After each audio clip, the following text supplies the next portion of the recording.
I don't know. These are weird times. I do not know whether optimism is called for or pessimism. I don't know if I should be feeling wonderful or horrible. So I guess we need to do both. I mean, that is sort of what adulthood seems to summon. But more, and particularly it seems to be what our subject matter demands. That there's no, my favorite of Frank Ostaszewski's 5 invitations, the admonitions he gives us. One is push away nothing, which I find the most compelling. And it's the thing that death does for us. Everything's invited. Everything must come to account with the end of life. That's, to me, its singular, its greatest charm, and the most we have to learn from. So we have this inclusion. We have to include everything, right? But to date, and what I'm so love and well is to date, as big, bless you, as big and as the subject is, it's been rammed through the medical lens, sort of by default. And medicine has been the arbiter of death now for a while. And medicine is a beautiful and wonderful thing. It just can't be everything.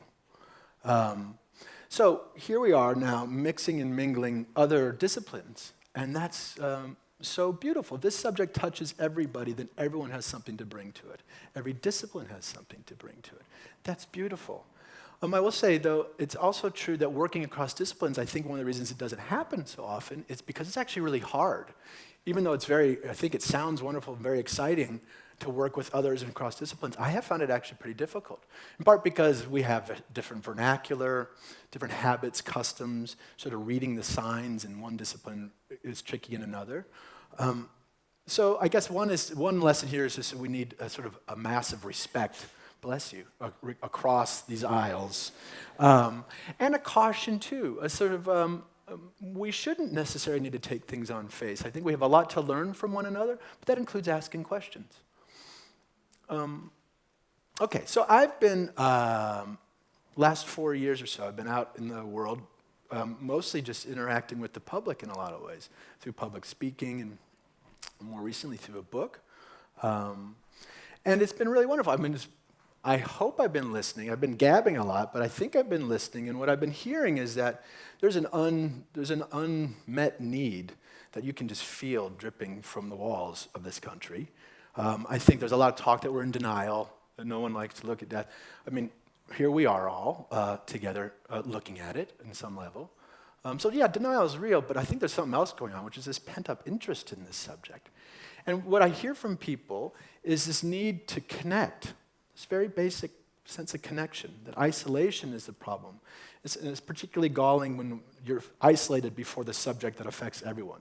You're isolated before the subject that is so inclusive. So there's a perversion in that. But everyone, also I'm running into a ton of need for help. There's a tonnage of need. And with our aging population, that tonnage is only going up. And that's on one hand, dispiriting in a certain way, because there's so much unmet need. On the other hand, or on the same hand, it's a joke. That means, because of this need, that means that one way or another, this subject is coming. This is not going to be a recreational pursuit or just because we're intellectually curious or interested. This is coming for us in the best way or in the hardest way. So we're going to get there, I suppose, is part of the message. And interestingly, out in the world, I've also noticed, there's been oftentimes a schism between sort of medicine and the public it's trying to serve. And I fall in it too, sort of a doctor. It's easy to bash doctors. But one of the things that's very interesting is I'm not noticing a big difference in audiences that are filled with healthcare professionals versus the lay folks. Everyone's hurting in the system that we have now, maybe especially the providers. You bring these ideals into this work, but the reality of practicing medicine or nursing or anything else can be so brutal. So I think that pain is diffused now in a way that everyone's ready for change. So basically now, I think we've been part of provocation, basically getting out and helping each other think and feel, and that's been great. It's been very useful. But now we need to go to action. I think at some point we could lose ourselves and lose our audience in a way if we just sort of stick around at provocation. We need to do some stuff. So I guess that's sort of the gist of my talk is how do we now move towards more action? And I don't have answers, but I have something of a framework to help us maybe approach action. But I'll say one more thing here. The word that one of the words that's registered with folks out in the world, and I've been surprised by this, in towns big and small, rural, red, blue, didn't matter, I heard a lot of people resonate with this word activist. And I've been surprised by that. But I think it's an important word. It's an engaging word. It's a mobilizing word. And I think it's useful for us, in part because we are pushing a bunch of rocks up hills. And we just need to acknowledge that. That's activism. By caring, by daring to talk about the subject, that's activism. By sitting with someone that you can't fix, that's activism. I mean, it's all over this stuff. Important for us to acknowledge it, to give ourselves a little bit of credit, but also at the end of the day, to forgive ourselves for somehow not fixing everything, not making everything better overnight. So I think it's a useful word. But to what end, right? All this activism, what are we heading towards? Is this a movement? And if it's a movement, what's its goal? What is the goal of this movement? A good death? I don't know if we can mandate that. I don't know if we could even agree on what that is. Is it healthcare reform? What is it exactly? I don't have an answer to this question, but I think it's a useful one for us all to think on. For me, I think it has something to do with us crafting a reality, a sense of reality that's big enough to include everyone and everything that happens to us in it, that it's not overly reduced. So this idea that our systems would be responsible for a reality that affects us, that jives with our experience, all right? And on the more personal level, I think it has something to do with us somehow finding a way to not be ashamed to be natural beasts, not be ashamed. One of my saddest things I see in clinic is when people are ashamed or embarrassed to be sick. You know, you have to feel crappy and then be embarrassed for feeling crappy. That's lame, and it's also unnecessary. Okay. So to whatever end we're all towards of working, I think it's useful to kind of revisit why we're doing it. Viktor Frankl has a lovely quote of, man is not crushed by pain or not ruined by pain. We are ruined by pain without a reason. I'm paraphrasing, but something like that.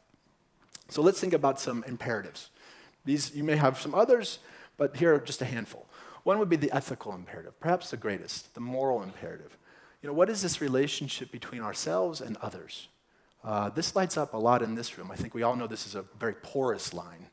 But that's not how our structures, that's not our language.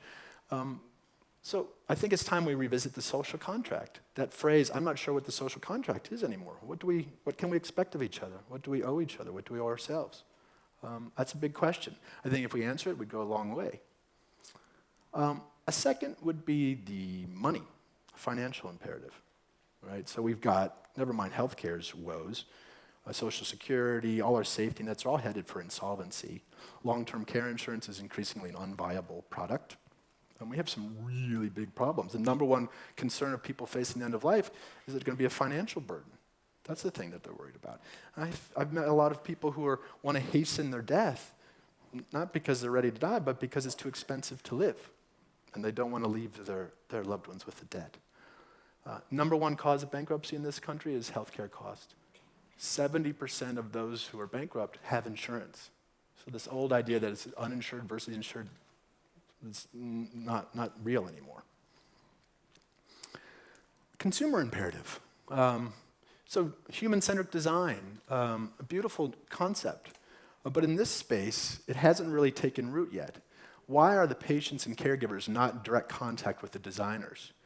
I think, the phrase, I love this, an example, like orthopedic shoes. If someone doesn't like your shoes, I say, hey, nice orthopedic shoes. Like it's a slur, it just feels like, and you can tell, right, when you see adaptive equipment, one of the tells is because it's ugly.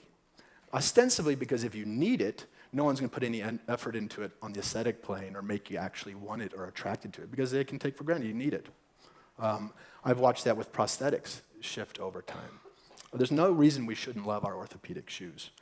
And if we're trying to pull attention to what we have to live with, I love my legs. And it took me a while to get there. I love these. They're not ugly transpositions of things I lost. These are I think they're just beautiful for what they are. And they've been therapeutic for me on the aesthetic plane. So there's something to that. And also, I think the idea of designing for the proportionality among us, the need among us. So access is a huge issue. Architecture, this plays out. Now we'll design beautiful buildings, and then to make it accessible, we'll tack on a ramp on the side. Why not integrate that ramp into design? That feels very different on the consumer side. Okay, another imperative would be the technology and scientific imperatives. So today, you get the feeling sometimes that we keep spitting out new technology that's supposed to serve us, but in the end, we serve it. That's really problematic, and it's insidious, and it happens a lot. So this is a problem. I think there's an imperative to reverse that. I love Gandhi. I think it was his nephew. He wrote this list that became known as the 7 Blunders of the world, and one of them was science without humanity, and I think we can feel that. Cultural, social, political imperative, right. This sort of society in which we live, I think it's time for us to reground ourselves in a shared reality. Here's death can do this for us. We all are mortal beings, and we all know we have to deal with the cognizance of our mortality.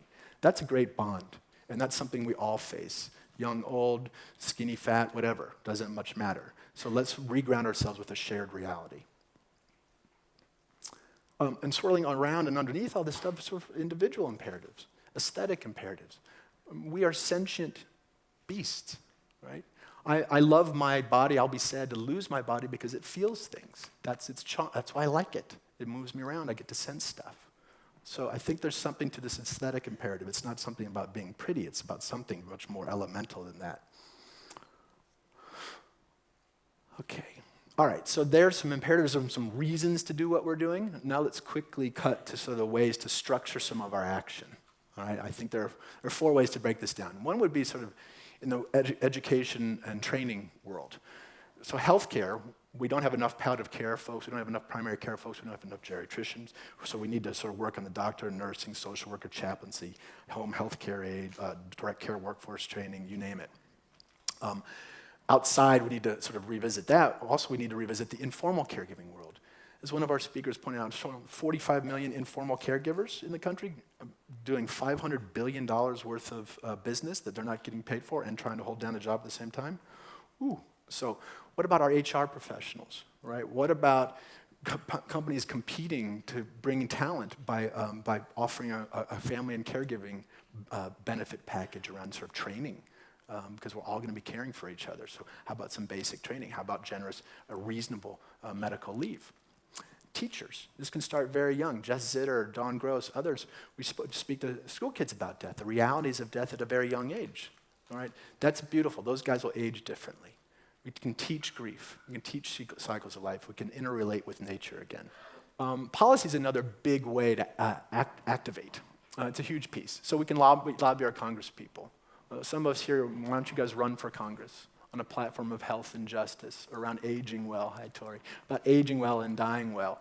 That would be a beautiful platform. I can't wait to see someone do that. Policy folks, when you're drafting your policy, make sure to translate it back to reality and look at illness as an experience, not as a series of transactions. Researchers, let's move beyond the randomized controlled trial hegemony. Let's start embracing social science, qualitative research, et cetera. Third bucket, infrastructure, the stuff, the material world. Help us build things where we're safe to fall apart and help us get access to what's possible. The hard part is patients don't get mad at me for not solving cancer. They get mad at me for abandoning them, and they get mad at me if there's a medicine down the hall that they just don't have access to. If it exists, if it's knowable, let's know it. If it doesn't, let's make space for that to just be an interesting mystery. Social. This is the big sort of chunk here. The social world, the way we interrelate. Our musicians, the media folks, language, love, art, you got it. I mean, you name it. This is where we come alive. Help us feel seen. This is where the golden rule can play out. This is where it's so important to discern between pity and empathy. The hard part about being disabled is not just the pain I have to deal with, but it's the projections I have to deal with from the public. And I don't think my experience is unusual. For me, my answer to my own question about what to do instead of just talking, Sonia Dolan and I, my partner in this, are just starting a little thing called the Center for Dying and Living. It's a little website, thecenterfordyingandliving.org. And basically the purpose is we're going to start harvesting a ton of stories from patients, directly from patients, caregivers, et cetera. People describing their experience in their own words. So I don't start trying to substitute my voice for my patients. It happens all the time. If we really want to move towards a patient or person-centric system, well, we need to hear from our patients and caregivers directly. So that's what we're trying to set up, is a lattice work for that to happen. Right? And around these narratives, we'll build a body of knowledge, curated knowledge, so we're not left to Google our disease and sift through a bunch of junk. All right, so anyway, that's a little quick hit on what we're going to try to do, but I would invite everyone here to think through why they're here and how they can move what they're already doing through some of these sieves, through some of these angles towards action. That's all. Thank you guys very much.